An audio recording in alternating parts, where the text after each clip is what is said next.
Captain Daniel Harper stood on the bridge of the UNS Frontier and watched the alien planet grow larger on the screen. His hands were sweaty. He had fought in 3 wars and explored 6 star systems. But nothing had made him this nervous before. "We're approaching Calith Prime, Captain," said Commander Jake Morrison from his station. "They're sending us docking coordinates now." Daniel nodded. "Good. How's everyone doing?" "Terrified," said Lieutenant Amy Sullivan with a weak smile. She was the language expert, a young woman with red hair tied back in a tight bun. "But ready." Dr. Lisa Chen looked up from her medical scanner. "My readings show the Calith have similar biology to us." "That's weird, actually. Very weird." "Weird how?" Daniel asked. "Like someone planned it weird," Lisa said. Daniel didn't answer. In space, he had learned that impossible things happened every Tuesday. The ship shook slightly as they entered the docking bay. Through the windows, Daniel saw the Calith station. It was beautiful. All curves and lights that seemed to glow from within. Nothing like the sharp angles of human buildings. "Time to meet our new friends," Daniel said. He pulled on his dress uniform jacket. It felt too tight. The airlock hissed open. Daniel walked out first, followed by his crew. A group of aliens waited for them. On the other side, the Calith were tall. Taller than any human. Their skin looked like polished purple crystal, and strange patterns glowed softly beneath the surface. They wore flowing robes in deep colors. Their eyes were large and completely black, like looking into deep space. One of them stepped forward. She was slightly shorter than the others, but she carried herself like someone important. The patterns under her skin glowed brighter when she moved. "Welcome to Calith Prime," she said in perfect English. "I am Princess Vera Tilmareth. I will be your guide during your stay." Daniel tried not to stare. He had seen pictures, but pictures didn't show how the light moved under her skin, how her voice had a musical quality, how she seemed to glow when she smiled. "Thank you, Princess," Daniel said. He bowed the way Amy had taught him. "I'm Captain Daniel Harper. This is my crew." Vera's head tilted slightly. "You bow differently than your videos showed." Daniel felt his face get hot. I'm not very good at formal stuff." To his surprise, Vera laughed. It sounded like wind chimes. "Good.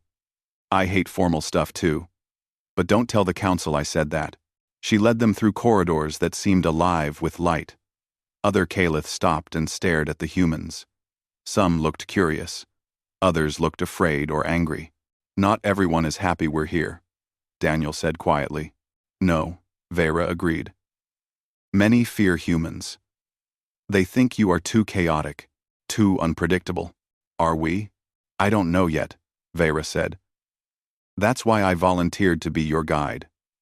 I want to understand humans." For men. 1. They reached a massive hall. Hundreds of Calith filled the space, all dressed in fancy robes. At the far end sat 3 figures on raised seats. "The council," Daniel guessed. "The reception will be formal," Vera whispered. "Just follow my lead. Don't touch anything unless I do first." Daniel nodded. His mouth felt dry. The ceremony was long and boring. Speaker after speaker talked about cooperation and unity. Daniel tried to pay attention, but the words all blurred together. He noticed Vera looked as bored as he felt. Finally, it was time for the feast. Long tables filled with strange food appeared. Daniel sat next to Vera, with his crew nearby. "What is this?" Daniel asked, pointing at something that looked like blue fruit. "Keva melon," Vera said. "It's sweet. Try it." Daniel took a bite. It tasted like strawberries mixed with honey. "That's amazing." Vera smiled. "I'm glad you like it. I was worried human tastes would be very different." They talked for hours. Daniel found himself relaxing. Vera was easy to talk to. She asked real questions, not the polite, meaningless ones diplomats usually asked. She wanted to know about Earth, About the wars, about why humans explored space. We needed to, Daniel said. Earth was dying. We almost destroyed ourselves fighting over what was left.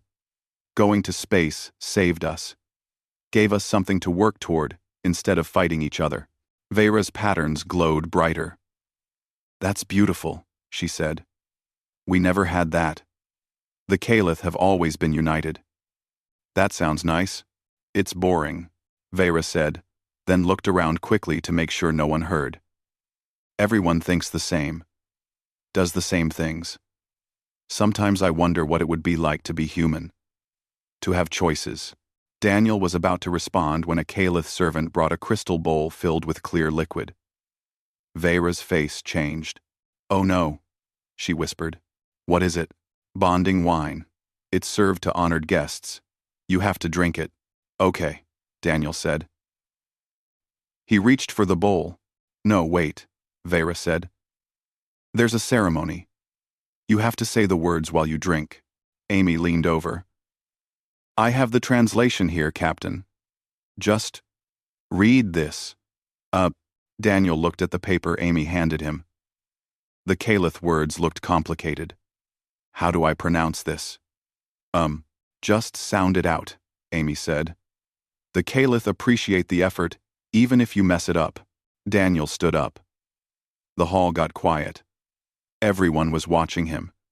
He lifted the bowl and started reading the words. His accent was terrible, and halfway through he mispronounced something and had to start over. The Caliph watched in silence. Daniel finished and drank. The liquid tasted like starlight.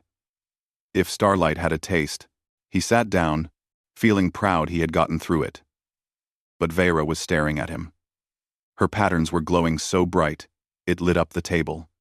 Her black eyes were wide. Captain Harper, she said slowly. Do you understand what you just said? I thanked you for your hospitality, right? Not exactly. Vera's voice was strange. The words you said, with the tone you used. You said, I would bind my fate to yours, forever. The table went silent. Jake dropped his fork. I said what? Daniel felt cold. Vera was still staring. Then, slowly, a smile spread across her face. Wait, she said. Are you asking to marry me? The entire hall erupted in shocked voices. Daniel's mind went blank. Amy had gone pale. Lisa was frozen with her glass halfway to her mouth. Jake looked like he might faint. That wasn't. Daniel couldn't form words. Vera's smile grew. She looked amused and surprised and something else Daniel couldn't identify. Around them, Caliph were rushing toward the council seats. Others were arguing. Some were smiling. Others looked horrified. This is interesting, Vera said calmly, even though chaos filled the hall around them. Very interesting indeed. Daniel sat back down heavily. He had been on the planet for less than 6 hours and had accidentally proposed marriage to an alien princess. Well, Jake said quietly, this is either the best diplomatic breakthrough in history or the biggest disaster ever. Daniel couldn't tell which. He looked at Vera, who was still smiling that strange smile. Her patterns glowed like stars. I should probably apologize, Daniel said. Probably, Vera agreed. But don't. Not yet. I want to see what happens next. Daniel had fought in wars. He had survived crashes. He had faced down pirates and politicians. But nothing had prepared him for this moment. Nothing had prepared him for the way Princess Vera was looking at him now, with curiosity and challenge in her eyes. The council was approaching their table, moving fast. Daniel stood up to face them. Whatever came next, he would handle it the only way he knew how, with honesty, courage, and probably a lot of awkwardness. His crew stood with him. And to his surprise, Vera stood too, right beside him. Here we go, she whispered. The council members surrounded the table. Their patterns glowed angry red beneath their purple skin. The oldest one, a male with silver markings, spoke first. This is outrageous, he said. His voice boomed through the hall. A human cannot propose to Princess Vera. Why not? Vera asked calmly. She hadn't moved from Daniel's side. Because it's forbidden. Because you are royalty. Because he is alien. The council members' patterns flashed brighter with each word. Daniel stepped forward.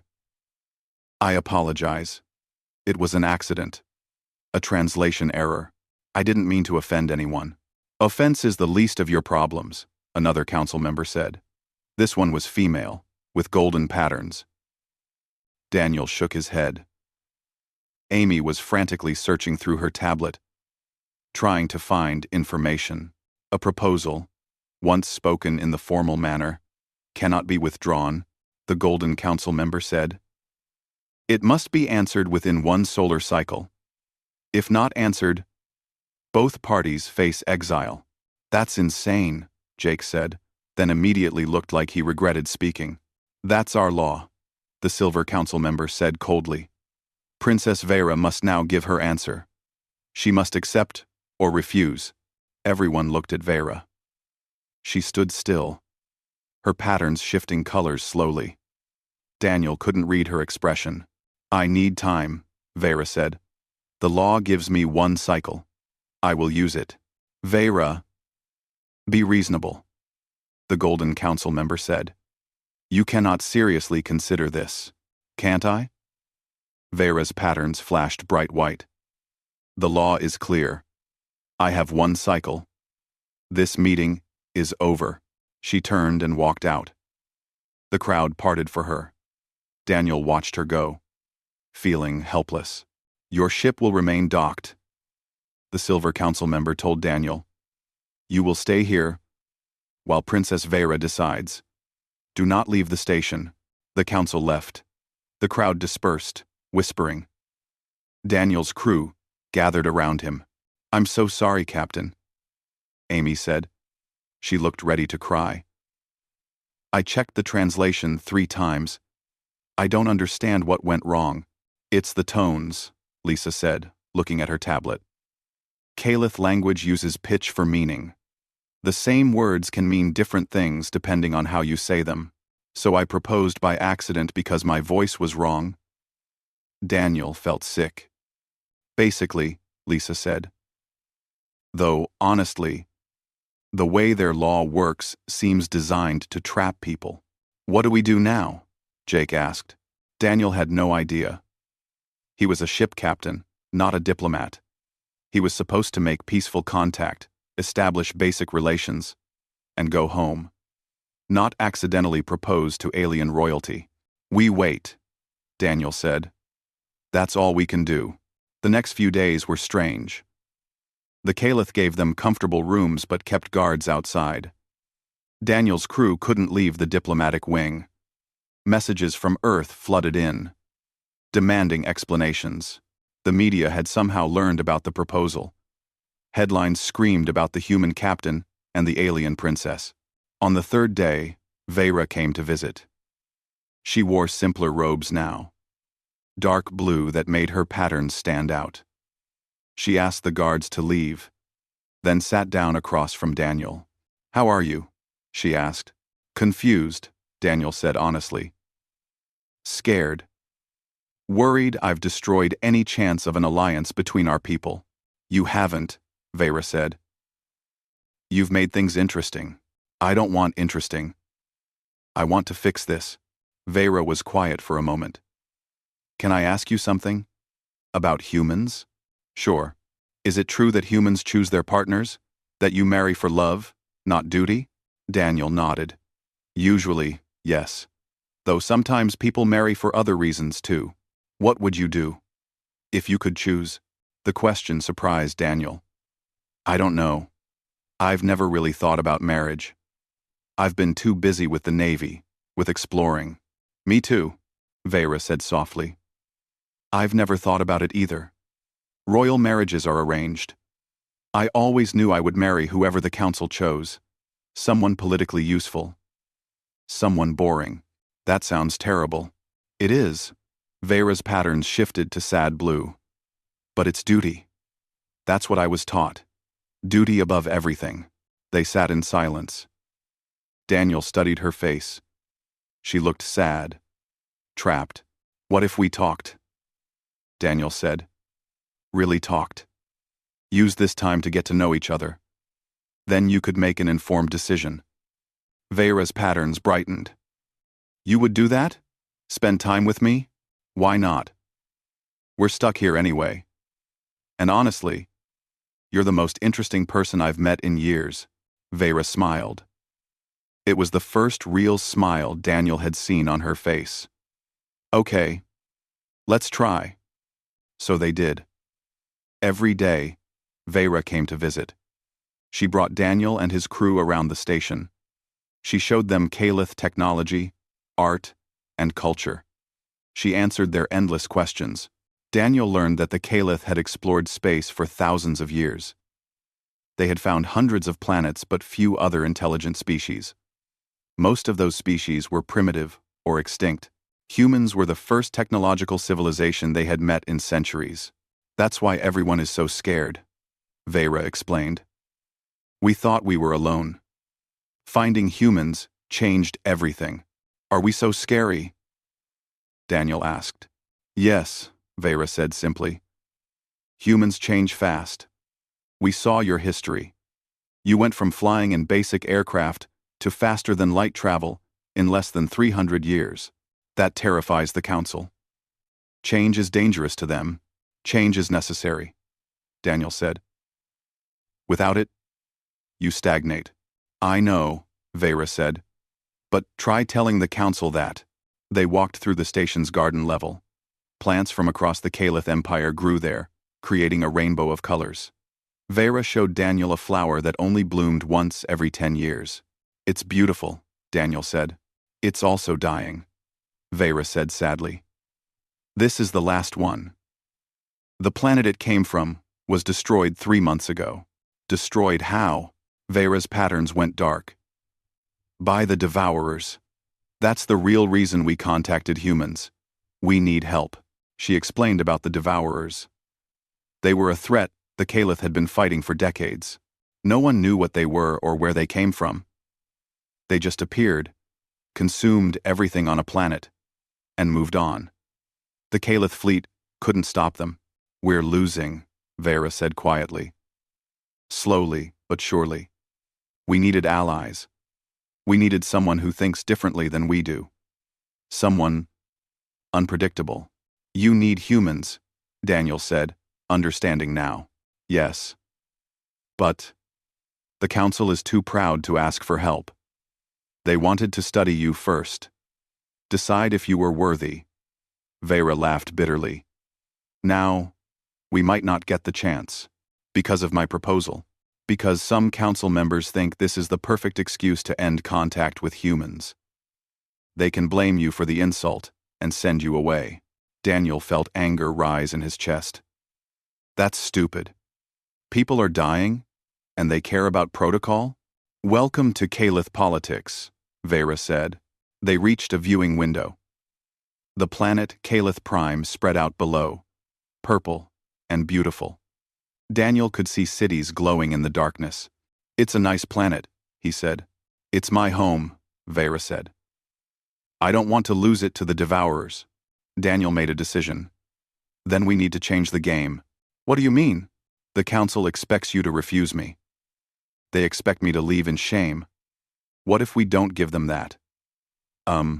Vera turned to look at him. Her patterns swirled with curiosity. What are you suggesting? I'm suggesting we consider this seriously. You need allies. Earth needs allies. Maybe an actual alliance between us, a personal one, would force both sides to work together. You would marry me? For politics? I'd marry you because you're brave and smart and the first person in years who made me laugh, Daniel said. The words came out before he could stop them. The politics are just a bonus. Vera stared at him. Her patterns cycled through colors too fast to follow. You're serious. I'm serious. Look, I know it's crazy. We barely know each other. But sometimes crazy works. Sometimes you have to take a risk. That's very human thinking, Vera said. Is it working? Vera smiled slowly. Maybe. Ask me again in a few days. She left Daniel standing by the window, his heart pounding. He had just actually proposed to an alien princess. On purpose this time. Jake found him an hour later. Captain, we've got a problem. Another one. There's been an attack. A human colony station was hit by terrorists. Anti-alien extremists. 20 people are dead. Daniel felt cold. Does the council know? They know. They're using it as proof that humans are too violent to ally with. We need to do something. Like what? Daniel thought about Vera. About the dying flower. About the devourers consuming worlds. About the chance to actually help. Get the crew ready, Daniel said. We're going to prove them wrong. How? I'll figure that out, Daniel said. I always do. He just hoped he figured it out in time. The emergency meeting happened at midnight, station time. Daniel stood before the Caliph Council with his crew behind him. The council members looked angry and afraid. The attack on your colony proves our concerns, the Silver Council member said. Humans are violent and unstable. Those terrorists don't represent humanity, Daniel said. They're criminals. But they came from your people, the Golden Council member argued. This violence is in your nature. Violence is in everyone's nature, Daniel said. The question is, what you do with it. We chose to fight against the terrorists, not join them. Pretty words, the Silver Council member said. But words mean nothing. Princess Vera's decision time is almost up. We demand she refuse your proposal and end this farce. Vera stepped forward. She had been silent until now. Yes, the council member said. You are third in line to the throne. Your duty is clear. My duty is to protect my people, Vera said. Her patterns glowed bright white. And I think an alliance with humans could do that. You cannot be serious, the Golden Council member said. You would bind yourself to this human? I'm considering it, Vera said. The room exploded with angry voices. Daniel saw Caliph guards moving toward them. This was going bad, fast. Then the alarm sounded. Red lights flashed throughout the chamber. A young Caliph rushed in, his patterns flickering with panic. The devourers. He gasped. They've attacked Talvin Colony. The outer defenses have fallen. The council members went silent. The Silver One spoke quickly. How many ships? Hundreds, maybe thousands. They're overwhelming the fleet. Talvin has 50,000 inhabitants, Vera said quietly. We need to help them. We don't have enough ships nearby, the Golden Council member said. By the time reinforcements arrive, everyone will be dead, Daniel finished. He knew that tone. Captain Harper, Vera said. Does your ship have weapons? Yes, not as advanced as yours, but yes. Then I'm coming with you. We're going to Talvin. Absolutely not, the Silver Council member said. Watch me, Vera said. She grabbed Daniel's arm. Let's go. They ran. The crew followed. Behind them, the council was shouting orders, but Vera ignored them. They reached the docking bay where the UNS Frontier waited. This is insane, Jake said as they boarded. We're one ship. Sometimes one ship is enough, Daniel said. He had no idea if that was true. But it sounded good. The Frontier launched fast. Vera stood on the bridge, looking at the screens with wide eyes. She had never been on a human ship before. It's so different, she said. Everything is angles and metal. Form follows function, Daniel said. Strap in. This is going to be rough. They jumped to faster than light speed. The trip to Talvin Colony took 20 minutes. 20 minutes of watching the crew prepare. 20 minutes of Vera asking questions about human ships and tactics. 20 minutes of Daniel wondering if he was about to get them all killed. They dropped out of light speed near Talvin. The scene was chaos. The colony floated in space. A massive station that housed thousands. Around it, The Caliph defense fleet fought desperately, but they were being destroyed.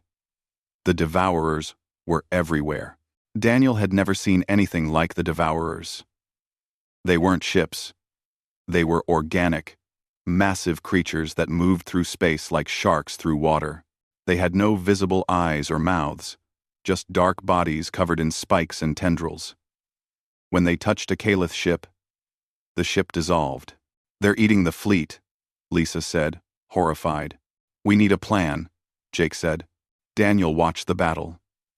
The Caliph ships were fighting the traditional way, organized and precise. But the Devourers weren't traditional. They swarmed. They adapted. They were winning because they didn't follow rules. "Then we won't either," Daniel said. "Amy, send a message to the Caliph fleet. Tell them to fall back to defensive positions around the colony." "They won't listen," Vera said. "Retreat is shameful in Caliph culture." "Tell them it's an order from Princess Vera," Daniel said. "Will they listen to you?" "All." Vera hesitated, then nodded. "Yes, they will." She sent the message herself, speaking quickly in Caliph. On the screens, Daniel saw the Caliph ships pull back. The Devourers followed. "Good," Daniel said. "Now here's what we do. We're going to play bait." "Bait?" Jake looked pale. "The Devourers are predators. They chase. So we make them chase us. Away from the colony and the fleet. Then we lead them into a trap." "What trap?" Lisa asked. "We don't have any weapons that can hurt them." Daniel smiled. It wasn't a nice smile. "We don't need to hurt them. We need to stop them. There's a gas giant 2 minutes from here. If we can lead the Devourers close enough to the gravity well, they'll get pulled in," Vera said, understanding. "The gravity will trap them." "Exactly. But someone has to lead them there. And it has to be us, because we're the only ship fast enough." The crew was quiet. They all knew what Daniel was asking. If they got too close to the gas giant, they would get pulled in too. "I'm in." "Me too," Amy said. Lisa nodded.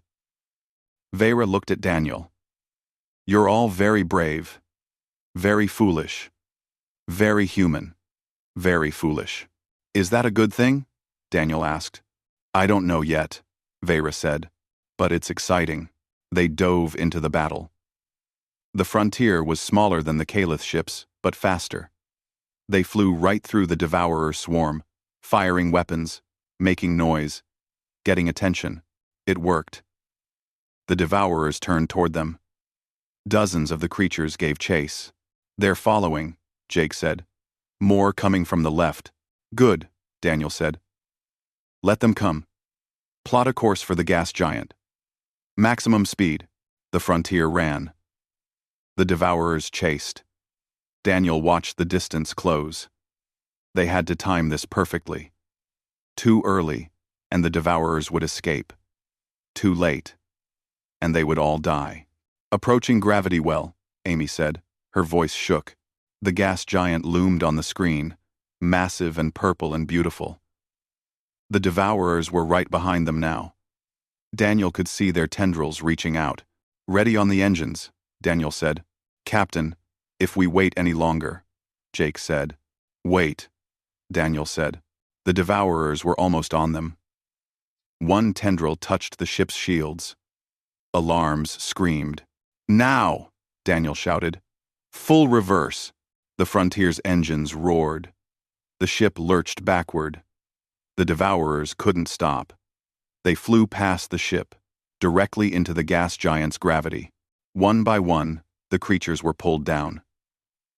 "We did it," Amy whispered. "Not yet," Daniel said. "We're still in the gravity well." "Jake, get us out." Jake's hands flew over the controls. The engines strained. The ship groaned. They were being pulled toward the planet. "We're not going to make it," Jake said. "Yes, we are," Daniel said. "Give it everything." Vera stood and walked to Daniel's chair. She put her hand on his shoulder. Her skin was cool and smooth. "If we die, I want you to know something." "Don't," Daniel said. "We're not dying today." "My answer was going to be yes," Vera said quietly. Daniel looked at her. Her patterns glowed soft gold. She was smiling. "Then hold on," Daniel said, "because I'm not letting you die before our wedding." The ship shook. The engines screamed. And then, slowly, they started pulling away from the planet. Meter by meter, they climbed out of the gravity well. When they finally broke free, the whole crew cheered. Daniel slumped in his chair, exhausted. "Status report," he said. "Colony is secure," Amy said. "The remaining devourers are retreating. The Calith fleet is intact. Casualties? Surprisingly few," Lisa said. "We saved them, Captain." Daniel looked at Vera. She was crying, tears running down her crystalline face. He had never seen a Calith cry before.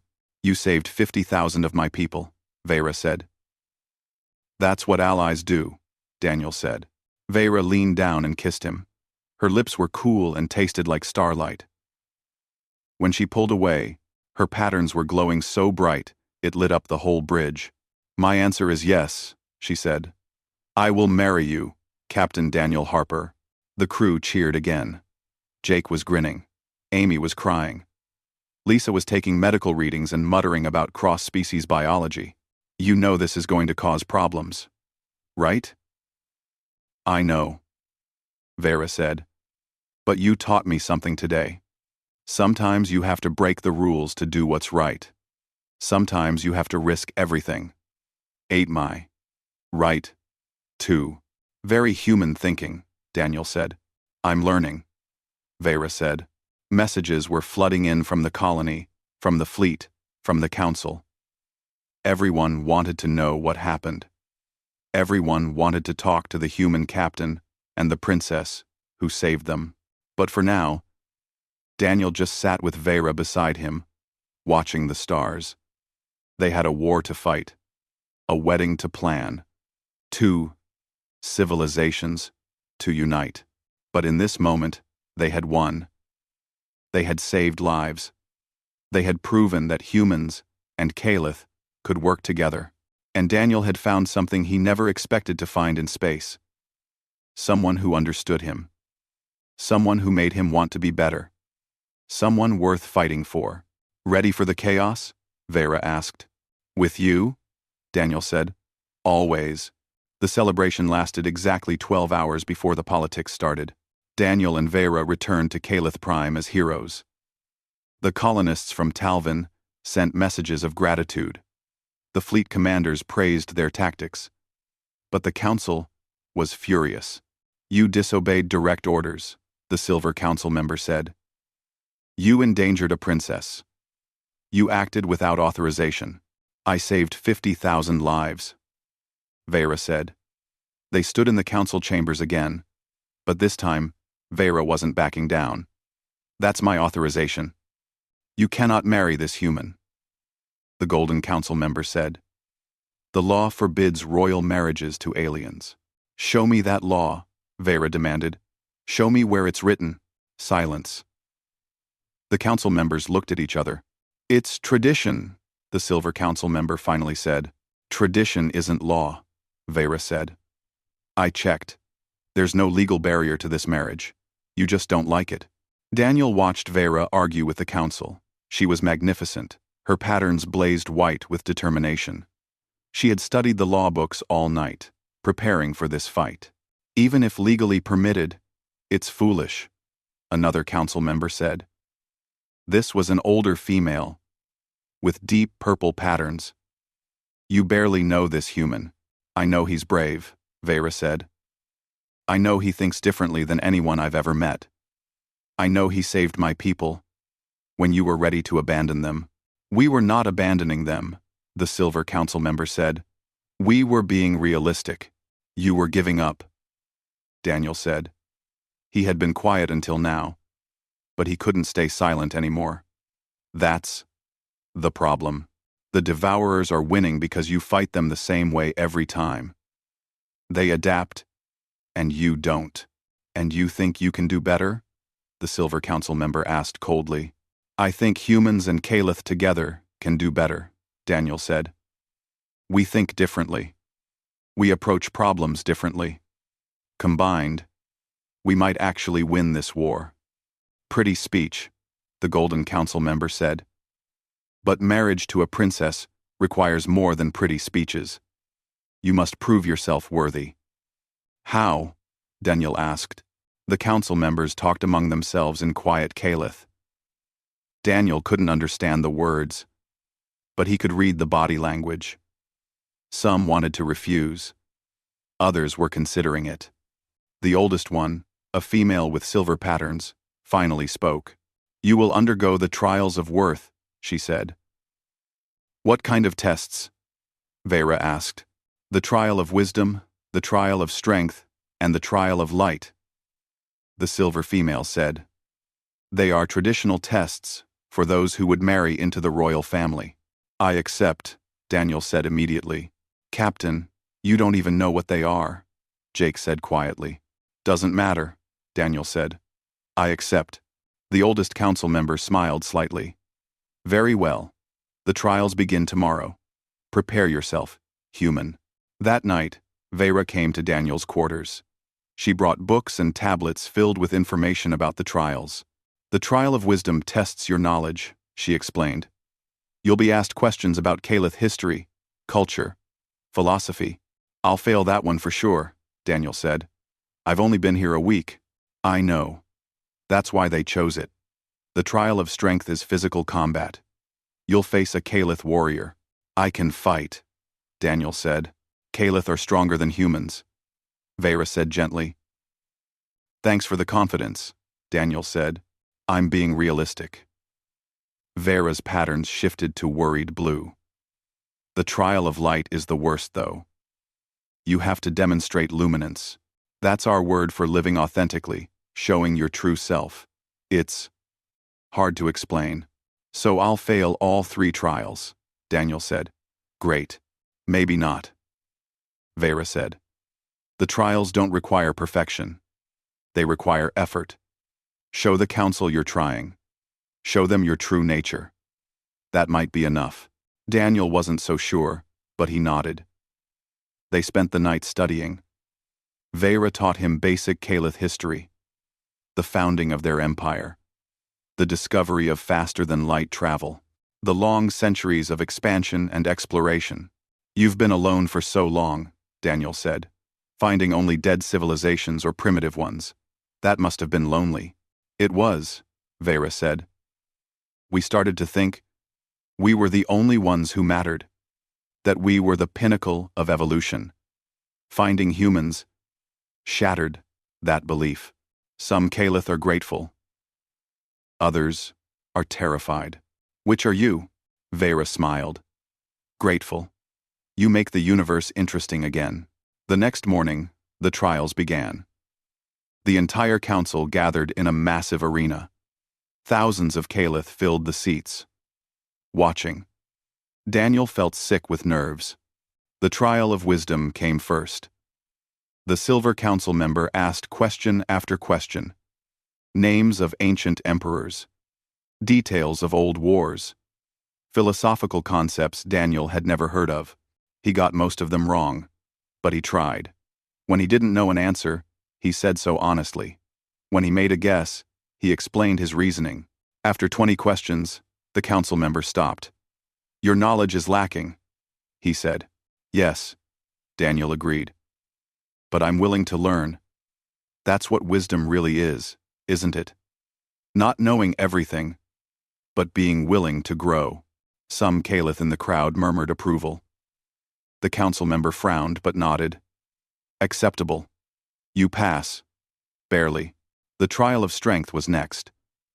A huge Calith warrior entered the arena. He was twice Daniel's size, with patterns that glowed aggressive red. You will fight until one of you yields, the Golden Council member explained. No weapons. No killing. Daniel stepped forward. The warrior bowed respectfully. Daniel bowed back. Then the warrior attacked. He was fast, impossibly fast. His first punch sent Daniel flying. The second knocked the air from his lungs. The third would have broken his ribs if Daniel hadn't dodged. Daniel fought back. He used every dirty trick he knew. He went for weak points. He used the warrior's size against him. He refused to stay down. But it wasn't enough. After 5 minutes, Daniel was on the ground, bleeding and exhausted. The warrior stood over him, ready to deliver the final blow. "Yield," the warrior said. "No," Daniel gasped. "You cannot win." "Yield." "No." The warrior's patterns shifted to confused orange. "Why do you continue? You have lost." "Because giving up isn't in my nature," Daniel said. He tried to stand. His legs wouldn't work. "Because Vera is worth fighting for. Because sometimes trying matters more than winning." The warrior looked at the council. The oldest female stood up. "Enough," she said. "The trial is complete." "But he didn't yield," the silver council member protested. "No, he didn't," the old female said. "That takes a different kind of strength. One we Caliph sometimes forget." "He passes." Lisa rushed out to treat Daniel's injuries. Jake helped him to his feet. The crowd was cheering. Daniel couldn't believe it. "One more trial," Vera whispered. "You can do this." The trial of light was last. Daniel stood in the center of the arena, alone. Every Caliph watched him, in silence.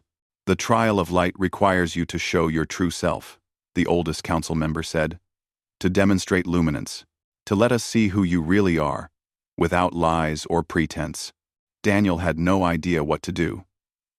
How do you show your true self to aliens who barely know you? So he told them the truth. "I'm Daniel Harper," he said. His voice echoed in the silent arena. "I was born on Earth during the resource wars. I watched my parents die when I was 12. I joined the Navy because I had nowhere else to go, and nothing else to live for." Another phrase. The crowd was completely silent. "I've spent 20 years in space," Daniel continued. "Exploring, fighting, running from the memories of Earth. I thought I was looking for something out here. New worlds, new discoveries. But really I was just trying to forget the past." He looked at Vera. "Then I came here. And I met someone who made me want to stop running. Someone who made me think about the future, instead of hiding from the past. Someone who makes me want to be better than I am." Daniel's voice cracked. "I love her. I don't know if that's allowed in your trials. I don't know if love counts as luminance. But it's my truth. It's the most honest thing about me. I love Princess Vera, and I want to build a life with her. Not for politics. Not for alliances. Just because being with her makes the universe make sense." He stopped talking. His heart was pounding. The arena stayed silent. Then Vera stood up. She walked down into the arena. Her patterns were glowing gold so bright it hurt to look at. "That's luminance," she said to the council. "That's what it means to live authentically. To risk everything for truth." The oldest council member stood. "I agree. He passes." The arena erupted in cheers. But not everyone was cheering. The silver and golden council members looked angry. Several others looked pleased. The council was divided. "This proves nothing," the silver council member said. "So he passed some tests. That doesn't mean this marriage should happen. Actually, it does," the oldest council member said. "The law is clear. He passed the trials of worth. He is permitted to marry Princess Vera." "The law is not the only consideration," the silver council member argued. "Then what is?" Vera demanded. "You've put up every barrier you can. We've cleared them all. What do you really want? What do you really want?" "Safety," the silver council member said. "Certainty. Order. Things humans cannot provide." "No," Daniel said. "We can't provide those things. Because they don't exist. The universe is dangerous and uncertain and chaotic. You can't hide from that. You can only adapt to it. He walked toward the council seats, limping from his injuries. The devourers are destroying your empire. Your traditional tactics aren't working. Your isolation isn't working. You need change. You need new ideas. You need humans. And you think marrying our princess will provide that? The Golden Council member asked. I think it's a start, Daniel said. I think it shows both our peoples that cooperation is possible, that we can build something together. The oldest council member nodded slowly. I support this union. I oppose it, the Silver Council member said immediately. One by one, the other council members voted. The arena watched in breathless silence. When the last vote was counted, the result was tied. A tied vote means the motion fails, the Silver Council member said with satisfaction. Not quite, the oldest council member said. In cases of tied votes concerning royal marriages, the emperor makes the final decision. After, everyone turned to look at the highest seat in the arena. An ancient caliph sat there, so old his patterns had faded to pale pink. He had been silent throughout everything. Now he stood slowly and walked down to where Daniel and Vera waited. He looked at them for a long moment. Then he smiled. Approved, he said simply. Let the wedding preparations begin. The wedding preparations took 3 weeks, but the war didn't wait. Reports came in daily. The devourers were getting bolder. They attacked 3 more colonies. The Caliph fleet fought them off, but barely. People were dying while Daniel and Vera planned flower arrangements and wrote guest lists. This feels wrong, Daniel said. They stood in a planning room filled with samples of decorations. People need help, and we're picking colors. The wedding is important, Vera said. It shows our peoples united. It gives them hope. Hope doesn't stop the devourers. No, Vera agreed. But it helps people keep fighting. She was right. But Daniel still felt restless. He spent his nights studying everything the Caliph knew about the devourers, which wasn't much. Lisa made a breakthrough on the 5th day. She called Daniel to her lab, excited. I figured something out, she said. About the devourers. Look at this. She showed him scans of devourer tissue they had collected. They're not alive. Not really. They're biological machines. Someone created them. Created them? Why? Why? Best guess? They were designed as weapons. Or maybe, as a solution to overpopulation. They consume organic matter and reproduce using those resources. So we're fighting someone's old weapon, Daniel said. Great. Can we stop them? Maybe, Lisa said. If we can find their control system, these things must have some kind of central intelligence coordinating them. Find that, shut it down, and the devourers should stop. How do we find it? That's the hard part, Lisa said. It could be anywhere. Daniel brought this information to the council. For once, they listened carefully. A central intelligence, the oldest council member said. That would explain their coordinated attacks. If we could locate it, we could end this war, Vera said. Our scientists have been searching for years, the Golden Council member said. We've found nothing. Because you were looking for a civilization, Daniel said. For ships, or planets, or bases. But what if it's something else? What if the intelligence is hidden in the devourers themselves? Explain, the Emperor said. He had been attending more meetings lately, taking interest in the human-Caliph cooperation. We need to capture a devourer, Daniel said. Study it. Find out how they communicate. Trace that communication back to its source. Capture one? The Silver Council member scoffed. They're impossible to contain. They eat through everything. Not everything, Lisa said. I've been working on something. A containment field based on human energy shielding and Caliph stasis technology. Combined, they might hold a devourer long enough to study it. The council argued for hours. Finally, they agreed to try. It was too desperate to ignore any possibility. The mission launched 2 days before the wedding. Daniel wanted to go, but Vera refused. "You have to stay for the wedding," she said. "I'm a ship captain, not a symbol. You're both now," Vera said. "So am I. This is the price of being important." Daniel hated it. But she was right. So he stayed on Calith Prime, while Jake led the mission to capture a devourer. He spent the time finishing wedding, preparations, and worrying. The night before the wedding, Vera came to his quarters. She looked nervous. "Second thoughts?" Daniel asked. "No," Vera said. "Just scared. This is really happening. We can still call it off," Daniel said, though the words hurt to say. "If you're not ready, I am ready," Vera said. "I've never been more ready for anything. But I'm still scared." "That's normal, right?" "Very normal," Daniel said. He took her hand. Her skin was cool and smooth, her patterns glowing soft blue. "I'm terrified. You? You fought wars. You faced the devourers. This is scarier," Daniel said honestly. "Fighting is simple. This is complicated. This is the rest of our lives." They sat together in comfortable silence. Outside the window, Calith Prime glowed in the darkness. "Do you think it will work?"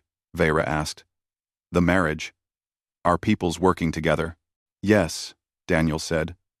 "Not because it's easy, but because it's necessary. Because you and I will make it work." "Very human thinking," Vera said with a smile. "You keep saying that like it's a bad thing." "It's not," Vera said. "It's my favorite thing about you."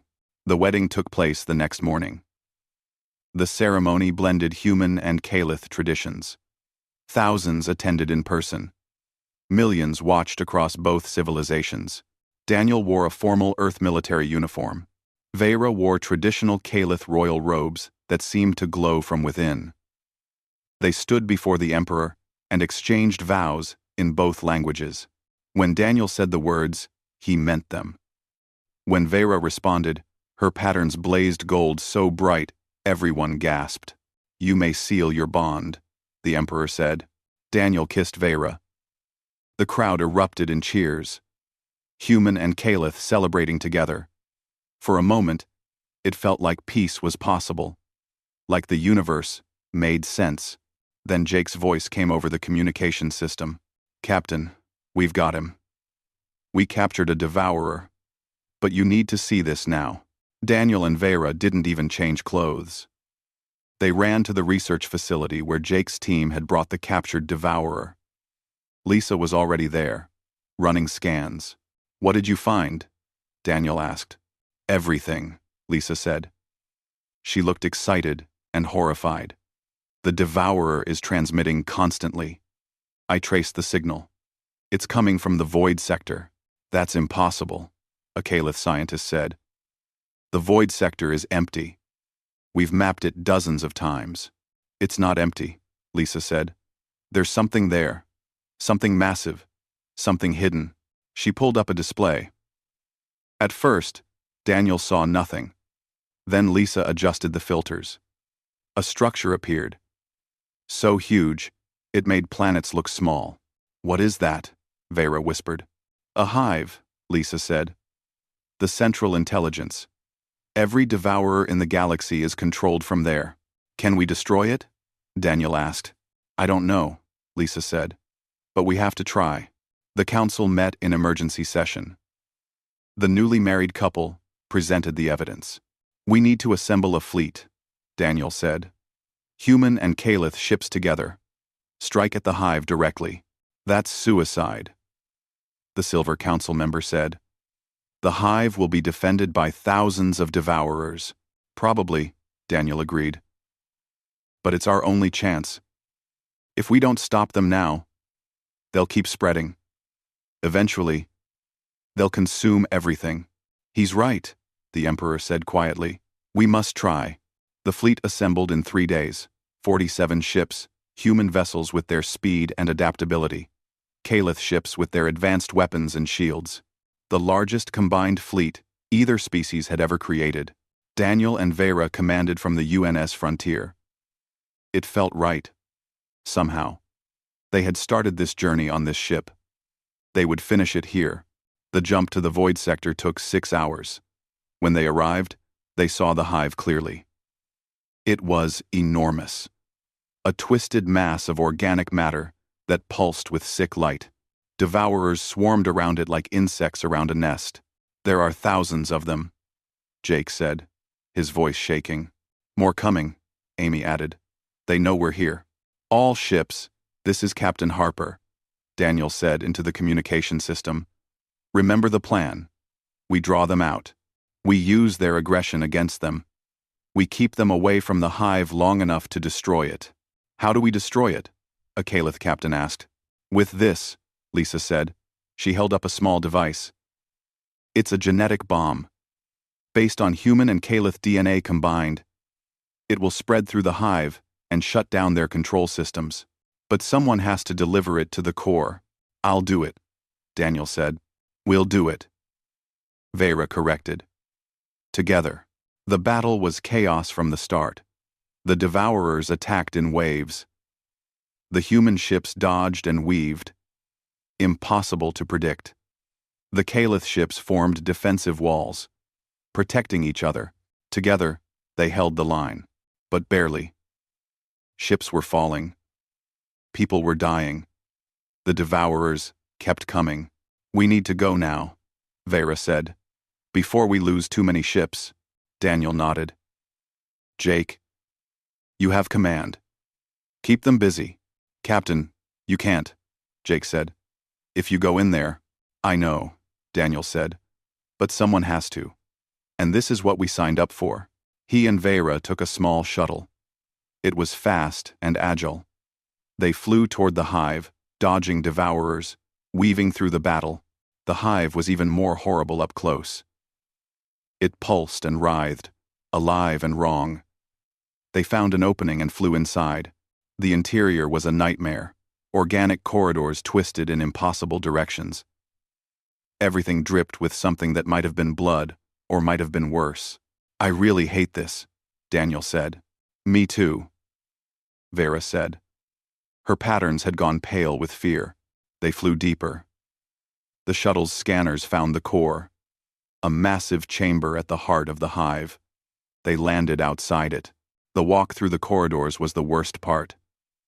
They could hear the hive thinking, feel it aware of them. It knew they were there.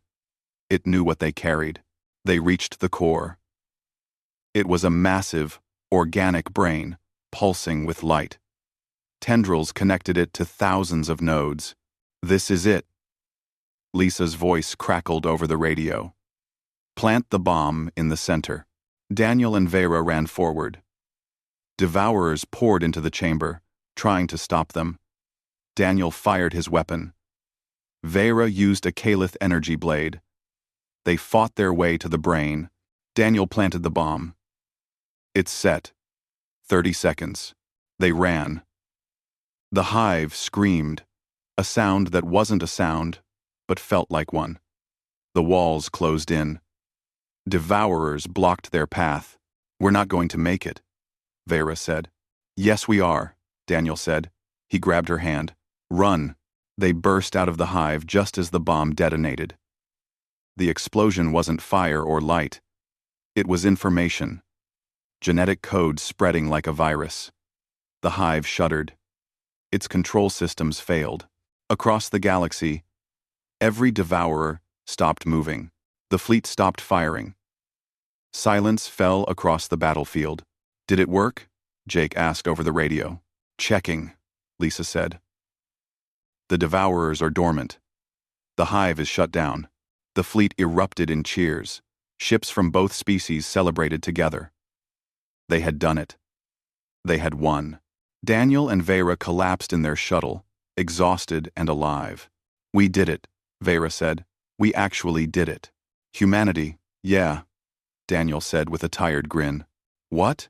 It's a human saying. Humanity? Never mind. It means we're pretty great when we try. Vera laughed. Then she kissed him. When she pulled away, her patterns were glowing pure gold. I love you, she said. You ridiculous, brave, impossible human. I love you too, Daniel said. You brilliant, beautiful alien princess. They flew back to the fleet, back to their people, back to the beginning of something new. 5 years passed. The Devourers had been reprogrammed, turned from destroyers into healers. They now repaired the damage they had caused, rebuilding worlds they once consumed. The Confederation grew. Earth and Calith Prime as co-capitals. More species joined every year, drawn by the story of cooperation and survival. Daniel and Vera had 2 children. They were beautiful and strange, with skin that glowed softly and eyes that held both human warmth and Calith depth. The first of a new generation, they stood together on the bridge of the frontier, looking at a star map. 200 species had asked to join the Confederation. The galaxy was changing, growing, coming together. Are you ready for this? Vera asked. Daniel looked at his wife, at their crew, at the stars, waiting to be explored. Ready? He said with a grin. Humanity was born ready, and together, they jumped to light speed, racing toward the future they had built.